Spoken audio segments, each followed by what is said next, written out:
Hello everyone, how are you doing? This is MD Tech here with another quick tutorial. In today's tutorial, I'm going to show you guys some common tips or ways to resolve if you're experiencing high memory usage on the Google Chrome web browser.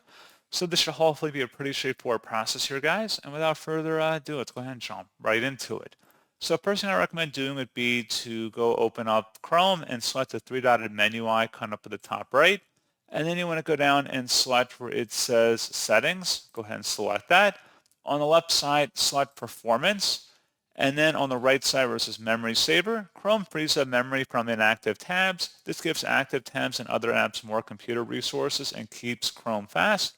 Your inactive tabs automatically become active again when you go back to them. Go ahead and toggle this to the on position, and then depending on how bad your performance is, you may want to go to maximum memory settings or maximum memory savings. And you can again play around with this. You're welcome to come back in here if you're having issues down the road, so you can just turn it off again if you need to. You may also want to monitor how many tabs you have open. So the more tabs you have open, the more resources that are being consumed. And you have limited and finite resources on your device, whatever it may be. So the more tabs you have, the slower your browser is going to be. And depending on how fast your internet is, you may also be losing some of your bandwidth to the other tabs. So you may want to just consider closing out some of those.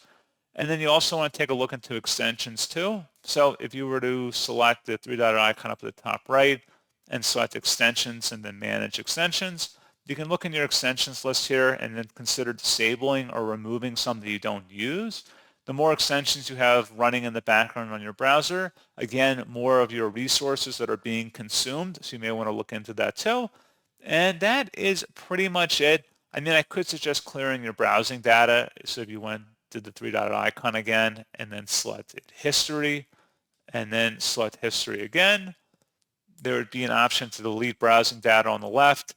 And then you can go about deleting your whole browsing history, cookies and site data, and cache images and files.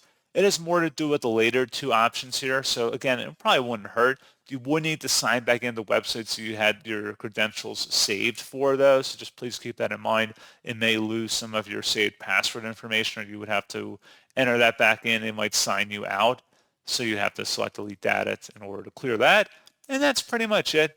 So honestly, guys, hopefully this is a pretty straightforward process. And as always, thank you for watching. I do hope that was able to help you out. And I do look forward to catching you all in the next tutorial. Goodbye.